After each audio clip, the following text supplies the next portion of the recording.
So despite the crap and disappointments, I would actually say this was a very, very good year for film. Easily the best since 2018, and I'd say in the top half of the last decade. And I saw a lot, from streaming to theaters to direct-to-video, direct-to-TV. And I still haven't seen some big ones like West Side Story, Last Night in Soho, Eternals, Spencer. Before we get to the honorable mentions, I have this huge list of movies that are really good and I think you should check out. But let's get to the actual honorable mentions, and we'll start with The Tomorrow War, a creative premise that takes full advantage of it with some great action and twists. Cruella, probably my favorite of these Disney remakes, super stylish, wonderfully dark, great soundtrack with a fantastic performance from Emma Stone. Moxie, basically a less misanthropic, promising young woman, manages to deal with a lot of complex topics in a smart way while still being funny and entertaining. Raya and the Last Dragon, fun action, cool world, and a message about trust that we really just needed right now.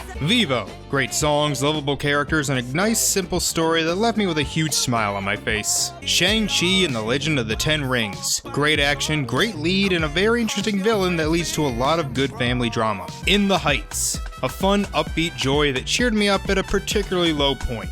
And finally, Bo Burnham's Inside. This may not have made the list, but it was probably the movie from this year that I needed the most. And that's it for honorable mentions, so let's begin. We're counting down my top 10 favorite movies of 2021. Number 10. 2021 was certainly the year of the musical, and it makes sense. Musicals seem to become really popular after horrible tragedies that shake the world. There were so many this year that we got 4 Lin-Manuel Miranda musicals. I enjoyed them all, but I think this is my favorite. Might be a bad but her mood affects the weather. When she's unhappy, well, the temperature gets weird. Might be a Bruno. We don't talk about Bruno.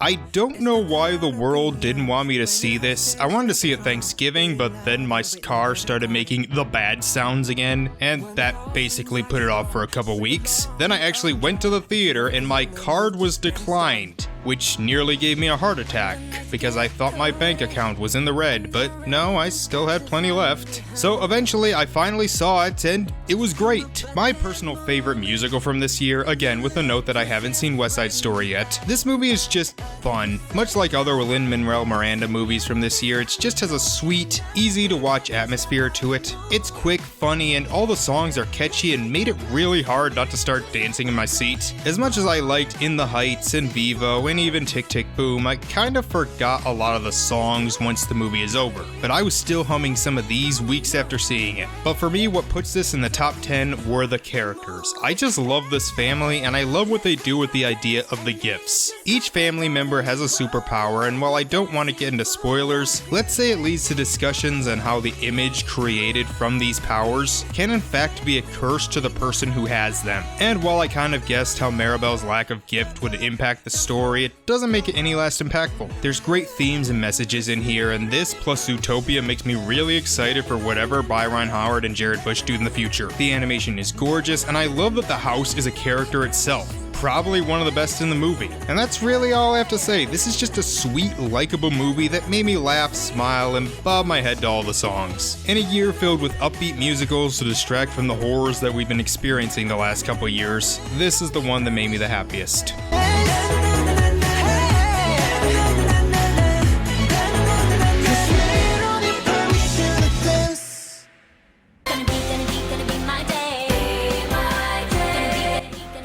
Number 9.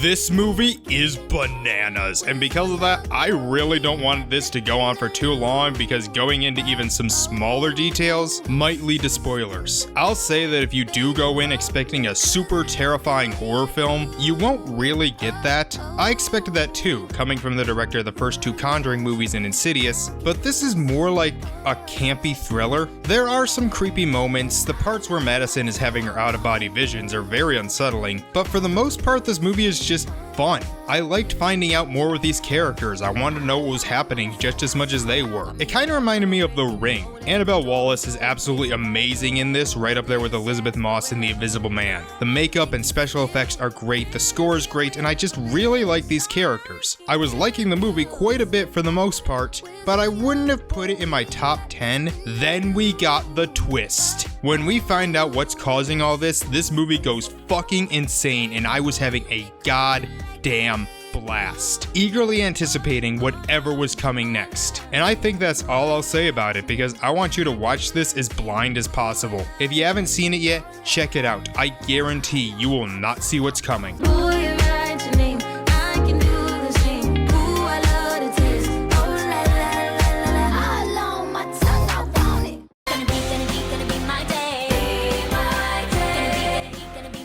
Number 8. Yesterday I said there were some disappointing horror/thriller sequels. You know, Halloween Kills, Don't Breathe 2, The First Purge, all being incredibly disappointing. And even movies I liked, like The Conjuring, The Devil Made Me Do It, Paranormal Activity, The Next of Kin, and VHS 94, I did like, but they weren't as good as I was hoping. But there are actually 2 horror-thriller sequels on this list, and with this one, like the first, sure no one was expecting it.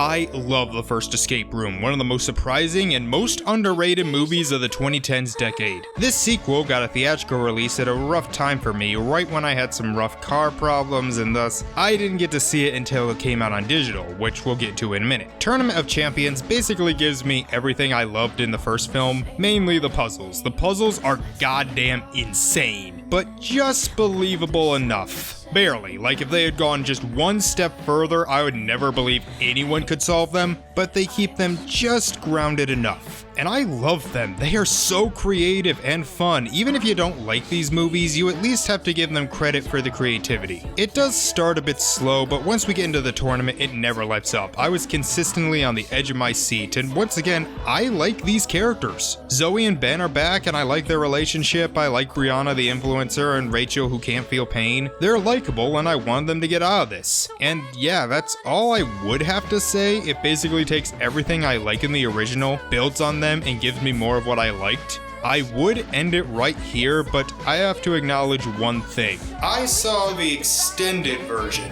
The theatrical and extended versions are apparently completely different, at least when we get to the ending. The version I saw involves 2 characters who apparently were just straight up not in the theatrical cut, which blows my mind because they seem pretty important to this story. The theatrical cut brings a character back that we thought all died in the first film, and also ends more depressingly with less chance of a sequel, while the extended version practically guarantees a sequel. And maybe that's why they went with the ending they did, because this didn't do as well as the original. So even though I love the extended version and wanted to see more of what they could do, it looks like these are going to go the same way as the Happy Death Day movies. 2 solid flicks that clearly wanted a third, but we won't get one. If you haven't seen this yet, or only saw it in theaters and didn't care for the ending, I really recommend checking out the extended version. It may leave you wanting more that will likely never happen, but it's clearly the version the writers wanted you to see.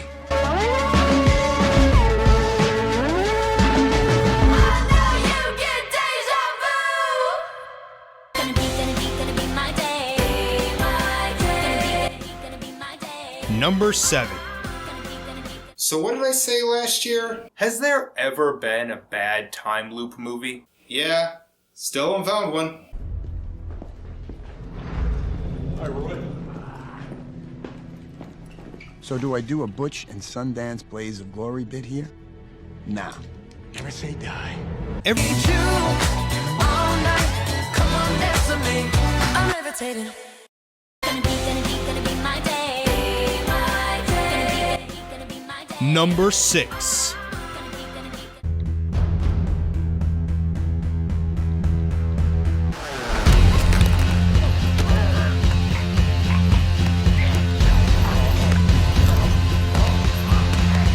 This movie takes everything I loved about Birds of Prey and puts it on steroids. It's also a more tonally consistent Wonder Woman 1984 with less rape implications, and it takes everything I like about the first Suicide Squad and just doesn't completely shit the bed in the last act. This movie was just a freaking blast. And remember what I said about the Avengers and how it made me imagine myself in the movie fighting alongside these characters? Well, this movie kinda did that too. I kept putting myself there with this team. It wasn't even really a conscious decision, I just wanted to. I wanted to be alongside them. I love this group. I love Bloodsport and how he clearly didn't want to be there. I love Peacemaker and how he seriously was taking it. I loved Polka Dot Man and it felt legit bad over what his mom had done to him. And of course Harley is just freaking awesome. When bad things happen to the group, I legit felt bad. There's a lot of great comedy and I love how twisted it could get. Like they'll just have disgusting, grotesque things happening while playing the most over-the-top romantic score. I love that kind of stuff. The soundtrack is amazing, the action is intense and fast-paced, but there is some drama that works too, whether it be between Bloodsport and his daughter, Ratcatcher trying to keep everyone together, and King Shark just wanting friends. And I love the look of it. The look and atmosphere was probably my favorite part about the original film, but I'm glad they didn't just try and copy it. That film was dark and gritty, this is colorful and gritty. And the story is completely bananas, but in the best possible way. The villains are intimidating and it manages to make a giant starfish scary. The only problems I have is that the editing in the first 10 to 15 minutes was a bit confusing and I don't think I will ever forgive them for what they did to Milton. But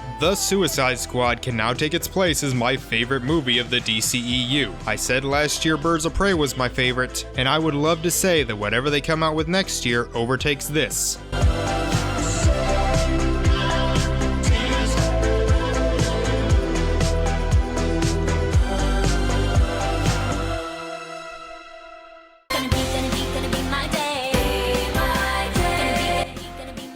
Number 5.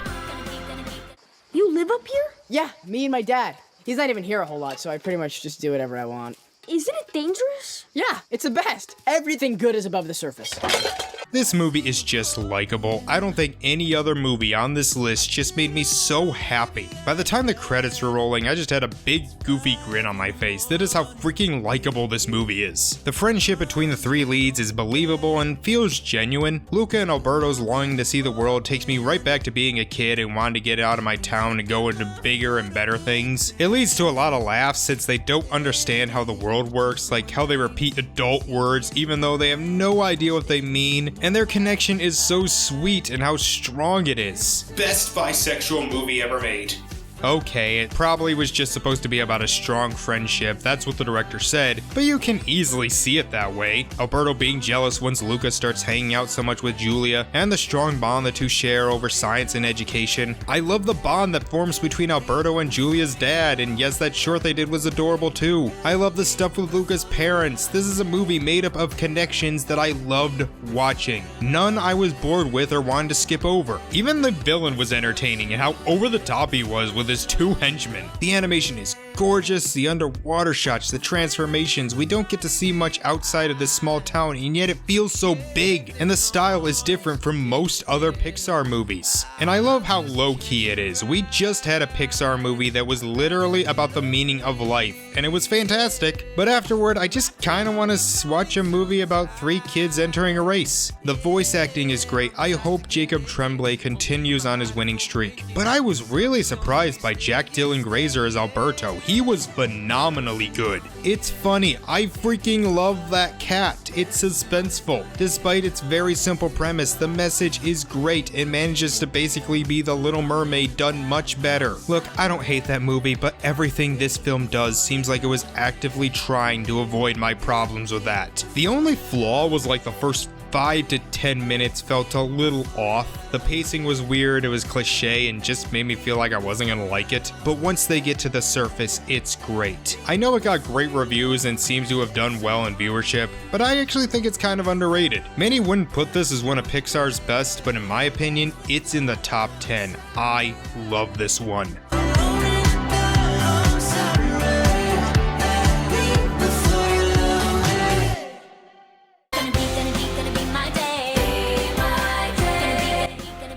Number 4. In February 2020, I went to the movie theater to go see Birds of Prey, or The Fantabulous Emancipation of Miss Farley Quit with Birds of Prey. Little did I know that it would be the last movie I would see in a theater for a long time, and the last one I ever saw in that theater specifically since it didn't survive the pandemic. Finally, on the last day of May 2021, all vaccinated up, I was able to go to the movie theater and see the movie that I was supposed to see in April of 2020. And man, was it worth it.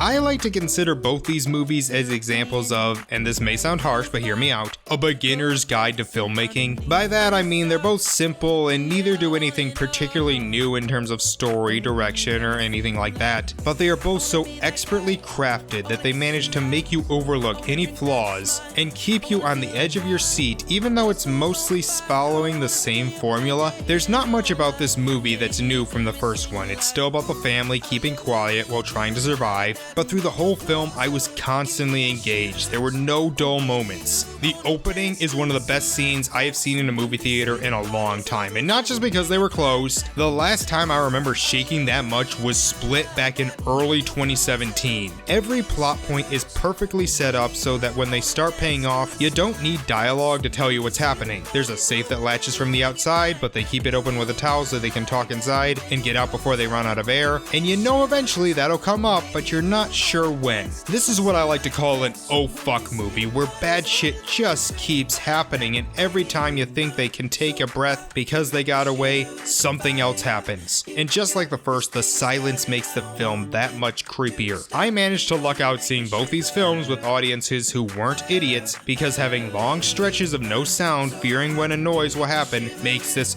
all the better. I love this family. I want them to escape. Do some of them make dumb decisions? Yes. But they seem like the decisions most people would make, and when they're smart, they're really smart. And I like the new characters, and they add more lore to these creatures and the world. I think they have one more really good film in this series before it starts getting stale, so I hope the third lives up to these two. The first movie I saw in theaters in over a year, and it did not disappoint. Thank God.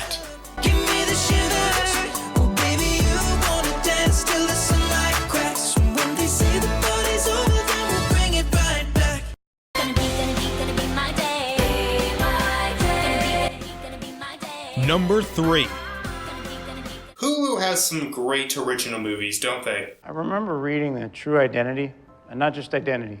True identity is that which exists within one's own heart and is seen by another. You may not have heard of this. I barely gave it any thought. I honestly just put it on while I was exporting something. The beginning tells you to turn off all your electronic devices so as not to be distracted, and when I saw that, I was like, oh, piss off, movie. You can't be that pretentious. But within 5 minutes, I was hooked. I had never heard of Derek Delgado before this. I had no idea about this show, and I think it's best you go in knowing as little as possible. This is an experience. This mixes a magic show, single-man stage play, and audience participation so well that I was constantly interested in what would be next. And it also shows how bad Absolute Proof really was, because this is technically just filming of this play, but they made it work for the screen. The camera angles and editing actually help enhance the atmosphere. The magic itself blew my mind. I mean, I know it's fake, obviously, and because it's on a screen, it loses some magic because they could have just edited around it, but for half of them, I thought, how the fuck did he do that? But there's more than just the magic. There's a lot of emotional storytelling. There's a part with a brick that leads into a story about his mom that made me choke up a little bit. And the way they incorporate the audience pulls on the heartstrings too. They have a member come up and read a letter, and they start out kind of funny with the people's reactions, but once they start reading, I was blown away. This made me want to see the stage show. Like, I saw Hamilton on Disney Plus, and it was good, but I didn't feel the need to go see it live. This, I want to be in that audience. And it all leads to a simple but profound message that I think we all need to remember. We're more than one thing. Oh, and it's funny too. The guy's got some good zingers. I want to keep this vague because this is when you need to go in as blind as possible, and it's worth a Hulu subscription alone. Give it a watch.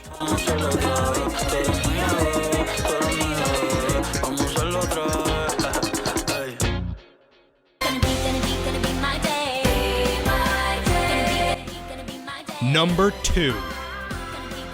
Alright, I'll be honest. I kind of got marveled out this year between all their movies and TV shows. It's like, I eventually just stopped trying to keep up. I still haven't seen Hawkeye, What If, or Eternals.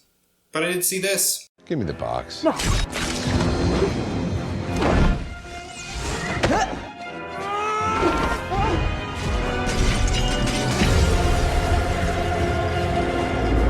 Don't worry, this won't have any spoilers because man do I want you to go in as blind as possible like I did. I didn't even watch the trailers. All I knew is that it had Doc Ock, William Dafoe as the Green Goblin, and Jamie Foxx as Electro back. And that was purely because it was impossible not to know. No Way Home is not only the best in this trilogy, which I really like the other two, but one of the best Spider-Man movies ever made. Everything that was good in the other two is back here. The action is fun, I love the fight scene on the bridge because, again, I'm convinced there's never going to be a bad action scene on a bridge. Tom Holland as Peter and Spidey is funny and charming while showing how hard it can be to juggle being an average teenager and a superhero. I like the supporting cast, it was constantly funny, and I love the villains. Doc Ock and Electro are as great as I remember, the Lizard and Sandman are even better than I remember, and I have made fun of William Dafoe as the Green Goblin so many times, but here, they actually managed to make him kind of creepy. That said, I also think this movie brought in something that was only given a small part in the other two that I think is integral to Spider-Man, the whole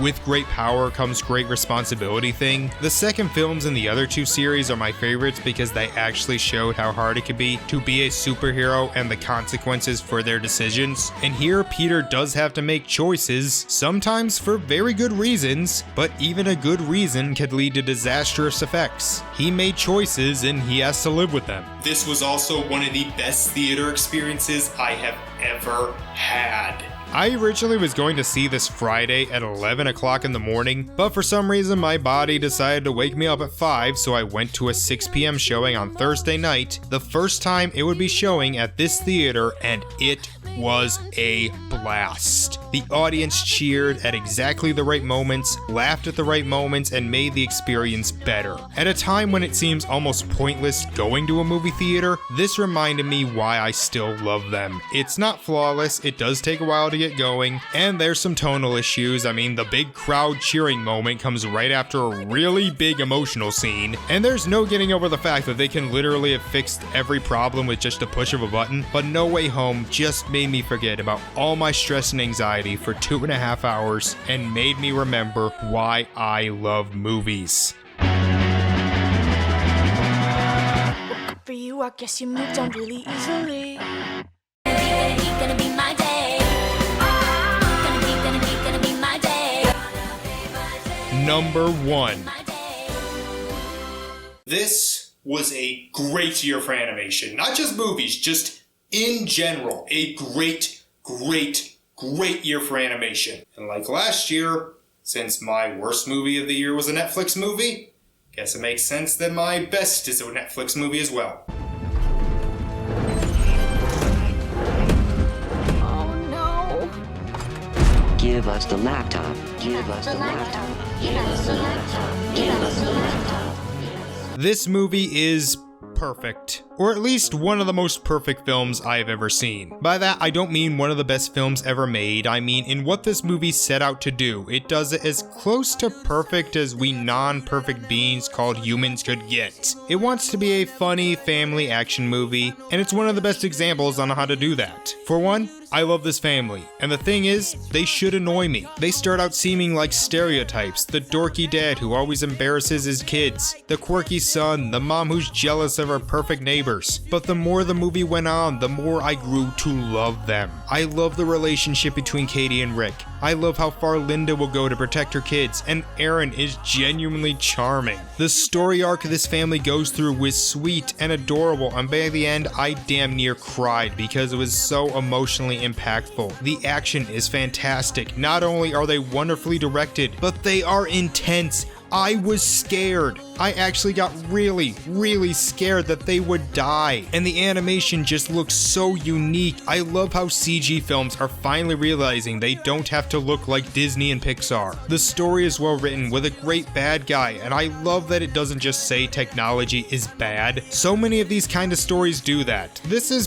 pro-technology but anti-corporation. But probably the reason this gets to number 1 is because it's just damn funny. Every single joke landed, and I'd say over a half of them made me laugh hard. Not just little chuckles, but had to rewind the movie just to watch the joke again so I could get the laughs out. It did not surprise me when I looked it up to see the director/co-writer worked on Gravity Falls. This movie is fantastic, one of the best animated films I've ever seen. Hell, one of the best films I've ever seen. Luca is probably going to win Best Animated Feature, and I'm fine with that. It's a fantastic movie. Like I said, there were no shortage of good animated films this year, but this was my favorite. I kept waiting and waiting and waiting for some movie to top this. And right at the end, Spider-Man came very close, but it still couldn't get there. Mitchell's vs. the Machines deserves to become a family movie classic.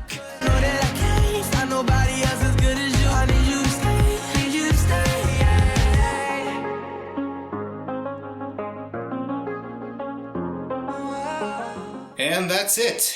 I don't really know what 2022 is gonna hold, but it will be the last full year of my 20s, and I have a good feeling about this one. So I'm gonna be spending the first 2 months basically working non-stop on the 10th anniversary special. It's gonna be a long one. I'll try and put something out before then, but I make no promises. So if I don't, I'll see you tomorrow for my final weigh-in of the year, and then see you on March 23rd. So, Happy New Year, let's make 2022 awesome, and I will see you next time. Bye. Come on.